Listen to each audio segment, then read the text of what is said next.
नमस्कार। चलिए आज एक सफर पर चलते हैं और समझते हैं कि भारत पर शासन करने का तरीका वो आखिर बदला कैसे। ये कहानी शुरू होती है विदेशी फरमानों से और पहुंचती है हमारे अपने संविधान तक।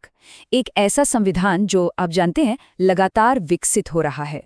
तो सवाल यही उठता है कि भारत पर हुकूमत की ये कहानी, ये सिलसिला शुरू कहाँ से हुआ।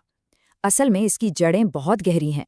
सदियों पुराने उन समुद्री रास्तों में छिपी हैं जिन्होंने दुनिया का नक्शा ही बदल दिया। तो हमारी कहानी का पहला पड़ाव आता है यूरोपीय शक्तियों का भारत में आना। देखिए, शुरुआत में तो वो सिर्फ व्यापारी बनकर आए थे, लेकिन बहुत जल्द उन्होंने इस पूरे उपमहाद्वीप की तकदीर ही बदल कर रख दी। तो समुद्र के रास्ते भारत पहुंचने वाले सबसे पहले यूरोपीय थे पुर्तगाली। तारीख थी 20 मई 1498, जब वास्को डी गामा कालीकट के तट पर उतरा। वहां के जो राजा थे जमोरिन, उन्होंने उसका स्वागत भी किया। और बस यहीं से भारत में व्यापार के एक बिल्कुल नए दौर का आगाज हो गया। तो हुआ ये कि इन ताकतों ने धीरे धीरे अपनी पकड़ बनानी शुरू कर दी। जैसे पुर्तगालियों ने अपनी पहली कोठी कोचीन में खोल दी, तो वहीं अंग्रेजों ने 1913 में सूरत को अपना पहला ट्रेडिंग सेंटर बनाया। लेकिन उनका तरीका सिर्फ व्यापार तक ही सीमित नहीं था। जी नहीं, उन्होंने एक बहुत ही खास रणनीति भी अपनाई हुई थी। इस रणनीति को कहते थे ब्लू वाटर पॉलिसी, और इसे शुरू किया था फ्रांसिस्को डी अल्मेडा ने। अब इसका मतलब क्या था? बहुत सीधा सा मतलब था, जमीन पर कब्जा करने की जरूरत नहीं है। हिंद महासागर के जो समुद्री रास्ते हैं उन पर कंट्रोल करो। क्योंकि सीधी सी बात है, समुद्र पर जिसका राज होगा, व्यापार पर भी उसी का राज होगा। और बस यहीं से कहानी का रुख पूरी तरह से ब्रिटिश शासन की ओर मुड़ जाता है। मतलब जो सफर सिर्फ व्यापार के लिए शुरू हुआ था, वो धीरे धीरे कदम दर कदम एक पूरी की पूरी औपनिवेशिक हुकूमत में बदल गया।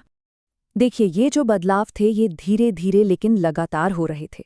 1498 में पहला संपर्क हुआ, फिर 1773 में रेगुलेटिंग एक्ट आ गया। 1793 में जमीन के लिए परमानेंट सेटलमेंट यानी स्थायी बंदोबस्त लागू हुआ, और फिर 1829 में सती प्रथा जैसी एक बड़ी कुरीति को भी खत्म किया गया। मतलब हर एक कदम के साथ ब्रिटिश प्रभाव और भी गहरा होता जा रहा था। अच्छा, इन्हीं में से एक बहुत बड़ा आर्थिक बदलाव था 1793 का परमानेंट सेटलमेंट, जिसे लॉर्ड कॉर्नवालिस ने शुरू किया था। इसमें हुआ क्या? इसमें यह हुआ कि जमींदारों को अंग्रेजों को कितना लगान देना है, ये हमेशा हमेशा के लिए फिक्स कर दिया गया। और यकीन मानिए, इस एक फैसले ने भारत की खेती, किसानी और समाज पर बहुत ही गहरा असर डाला। सत्ता का ये जो पूरा बदलाव है ना, इसे दो पदों से बहुत साफ साफ समझा जा सकता है। एक तरफ गवर्नर जनरल और दूसरी तरफ वाइसरॉय। पहले गवर्नर जनरल वॉरेन हेस्टिंग्स, वो ईस्ट इंडिया कंपनी के प्रतिनिधि थे।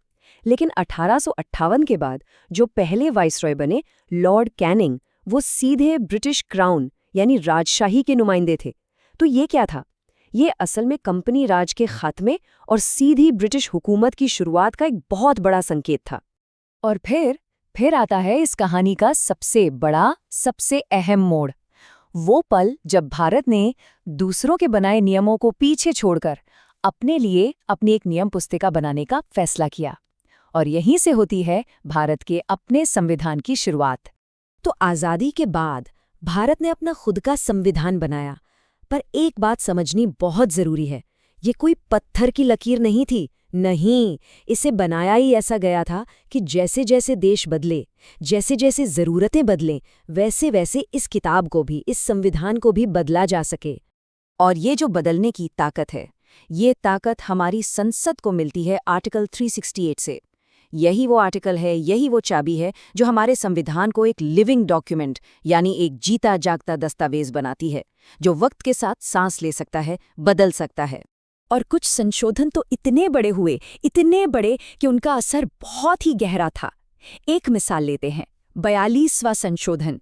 ये इतना जबरदस्त था कि इसे लोग मिनी कॉन्स्टिट्यूशन यानी छोटा संविधान तक कहने लगे थे। अरे, इसी के तहत तो हमारे संविधान की प्रस्तावना में सेक्युलर यानी पंथ निरपेक्ष जैसा अहम शब्द जोड़ा गया था।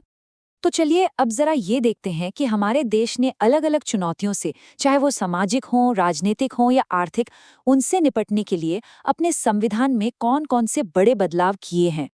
इन संशोधनों ने, आप देखिए, देश को एक नया आकार ही दे दिया है।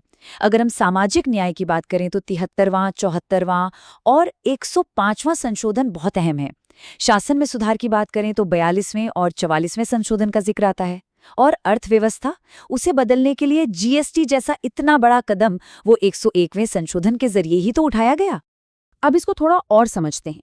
सामाजिक न्याय के लिए क्या हुआ? सबसे पहले 73वें संशोधन ने पंचायतों में यानी गांवों में महिलाओं के लिए सीटें रिजर्व की। फिर अगला कदम था 74वां संशोधन, जिसने इसी आरक्षण को शहरों की नगरपालिकाओं तक पहुंचाया। और अभी हाल ही में 105वें संशोधन ने राज्यों को ये ताकत दी कि वो अपनी ओबीसी लिस्ट खुद तैयार कर सकें। ये सब कदम सामाजिक बराबरी की दिशा में उठाए गए। अच्छा, अब बात करते हैं शासन और अर्थव्यवस्था की। यहाँ भी बड़े बदलाव हुए। जैसे 44th संशोधन ने इमरजेंसी लगाने की शक्तियों पर लगाम कसने का काम किया। फिर आया 101वां संशोधन, जिससे जीएसटी लागू हुआ, जिसने पूरे देश के टैक्स सिस्टम को एक साथ जोड़ दिया। और हाँ, 102वें संशोधन के जरिए SC/ST समुदायों के लिए आरक्षण को आगे भी जारी रखा गया। तो कुल मिलाकर ये सफर बिल्कुल साफ नजर आता है। विदेशी हुक्मरानों के फरमानों से लेकर एक आज़ाद देश के लोगों द्वारा बनाए गए संशोधनों तक का सफर। ये कहानी है पराये शासन से निकलकर अपने स्व शासन तक पहुंचने की। तो आखिर में सवाल यही बचता है, हमारे इस लगातार बदलते, सांस लेते संविधान का भविष्य क्या होगा? और इसका जवाब तो आने वाला वक्त देगा, और हम सब मिलकर देंगे, यानी भारत के लोग।